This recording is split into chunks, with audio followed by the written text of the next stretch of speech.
to this new video of searching for the truth.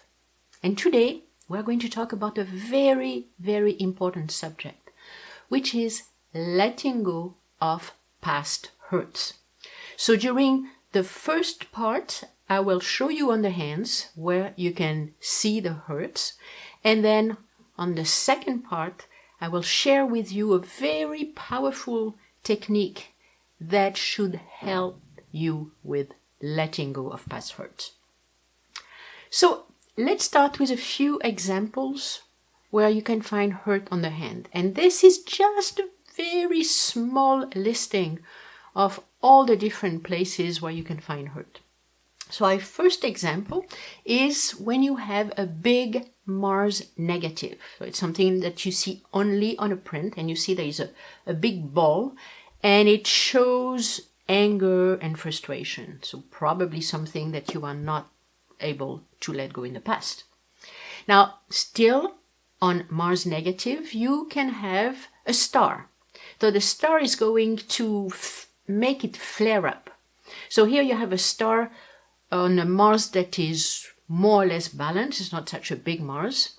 But on the next illustration, you can see a star on a big Mars. So this will make the person a lot more explosive because so many things are being kept inside. So when I say explosive, it doesn't mean the person is going to be violent. Maybe the person is going to be very sarcastic, or maybe like they're always going to say like little nasty things, meaning nothing. And the next one that we are going to look at is the moon. So the moon is our perception, and based on this perception, the emotions that we have attached to them. So when you have a small moon, like what you can see right now, it means that there is a lot of internal fear, and you are always feeling out of place. And a lot of the time it's because you had something missing in your childhood. So again, some past hurt there. Now let's look at the lines themselves. So if you have a hard line, instead of going up, it's actually going down, as you can see.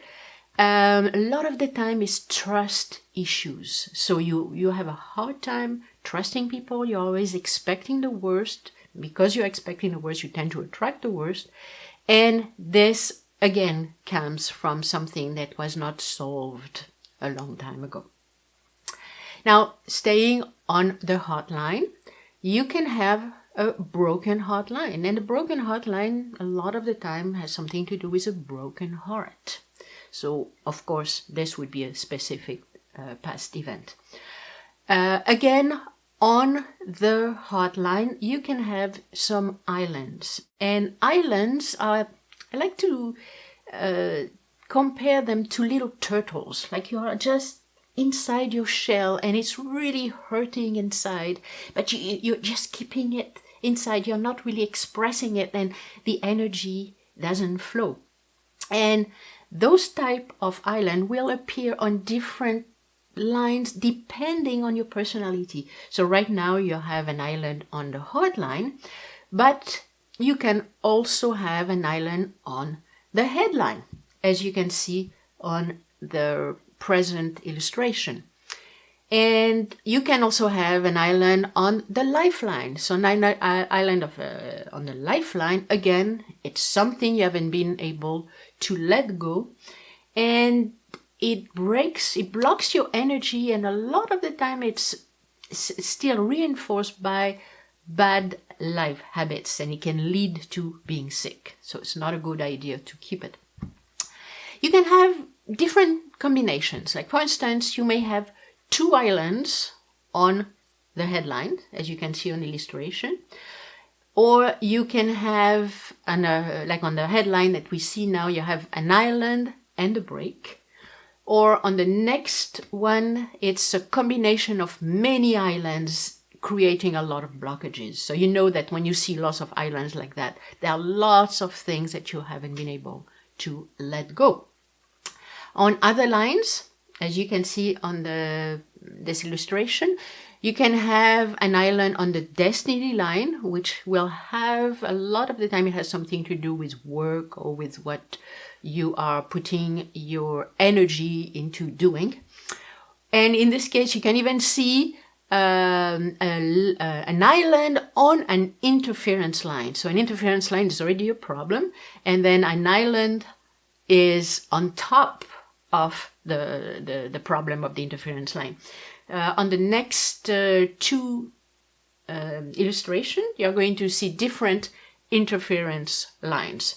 So the interference line, usually they start from the Mars negative, or they can start from Venus. And the problem is that they cross other lines. So they can cross the lifeline, they can cross the destiny line, they can cross the headline, and sometimes even the hard line. So all this create a lot of problems, and these problems are usually caused by something that you haven't been able to let go in the past. So these are just a few possibilities. There are many, many more, but it should give you an idea. So now let's talk about the letting go technique. And to start to understand, it's a hurtful event that has happened in the past, and this event is perceived as being unfair.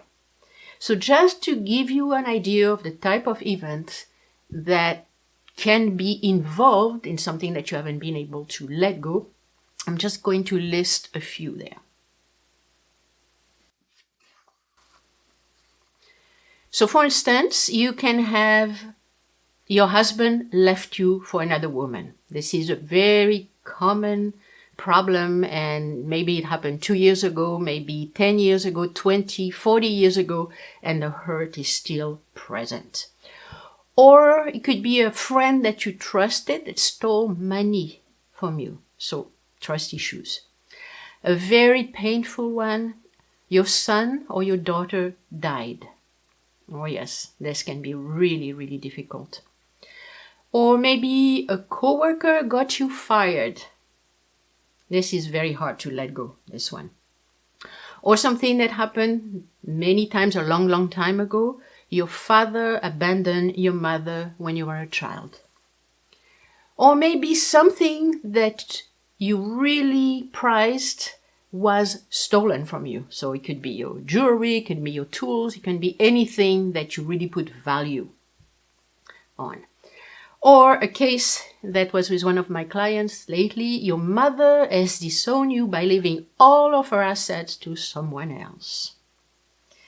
A very difficult one, someone hurt your child. This one is very, very hard to let go of. Or something that happened a long, long time ago, but it's still there. A teacher humiliated you in front of the class. And you're still thinking and not letting go. Or sad one, your beloved cat was killed by a car. Another one, you were physically or sexually abused. And the last one is your best friend slept with your fiancé. So there are thousands of examples, and these are just a few. So now let's look at the situation. So as I mentioned before, a hurtful event has happened, and it is really unfair. And even though it was in the past, you're really convinced that it is unfair. So today, every time you think of the event, you feel the same pain as in the past. Even though the past is over, but you're still feeling the pain. So the context now. So even though the event no longer exists, you are suffering now. So basically, you're suffering because of a memory in your mind, even though nothing is happening right now. And the second thing is, you are not responsible for the event. We are totally okay with that. But you are responsible for your reaction right now. This is very important to remember that, because if there is no thought, there is no event, because you are the one making the event live right now. So what you're doing is you are punishing yourself now because of an event that was done by somebody else or by something else in the past. So you're suffering now for something that doesn't exist and something that you are not responsible for. So the image that I would like you to remember is that it's as if you are holding on very tightly to a thorny branch. So it is really hurting. The thorns are really hurting. But you are holding tighter and tighter, and you are more hurt every time you hold on to it, but you cannot let go. And this is the problem. So let's analyze it and see what we can do about it. So we have to realize that there is a total separation between the event on one side and the present suffering on the other side. And this separation is at two levels. First level is time. So the time of the event is not the time of the suffering. So they are really separated. And the second separation is in the judgment, the way the event is perceived. Because in the past, you have the event without any judgment. The event is. That's the way it happened. And then there is your reaction now, which is a feeling using your own judgment. So if you want to, and like more clearly, it's basically the past versus the present and fact versus feeling. Very important to understand that.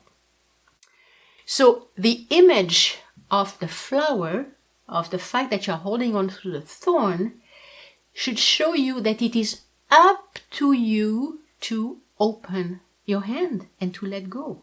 So why are you resisting?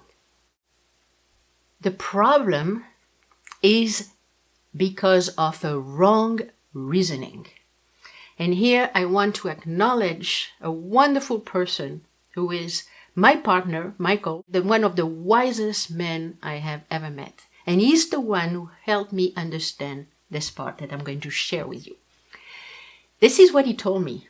He said, you think that by keeping the resentment alive, you are proving to yourself and to others that the event was totally unfair. So basically, you equal the pain to the unfairness. And you are afraid that if you let go, you are admitting that the event was fair and that the author of the situation was right. And if you continue to suffer, you validate the fact that you have been hurt and you have the right to suffer. So this is what Michael helped me with. There is no need to hurt yourself in order to justify that someone or something else has hurt you. And this way you can stop hurting yourself right now. You can open your hands and drop the thorns. The event will not be changed because the author of the situation is still responsible for the event. But this way you are able to stop your suffering right now. So I hope this is going to help, and I'm going to summarize the 3 things that you should be aware of in order to be able to let go. The first one is the event is over. and it only exists in your mind now. The second one is you are the author of your own suffering. And the third one is the author or the situation or whatever happened is still to blame, even if you stop hurting yourself by constantly suffering about something that is gone. So I would like you to try this technique, and it may not work right away because it takes a lot of practice, and also a lot of the hurts that we have are in our subconscious mind. So when you start working on it, you might start on something that is conscious, and then something that is unconscious is going to come to the surface and is going to help identify where the hurt is coming from. But even if it can help a tiny little bit, it will be a great improvement, because all the negative signs that you have on your hands will slowly disappear. And the best result is you will be happier. So good luck.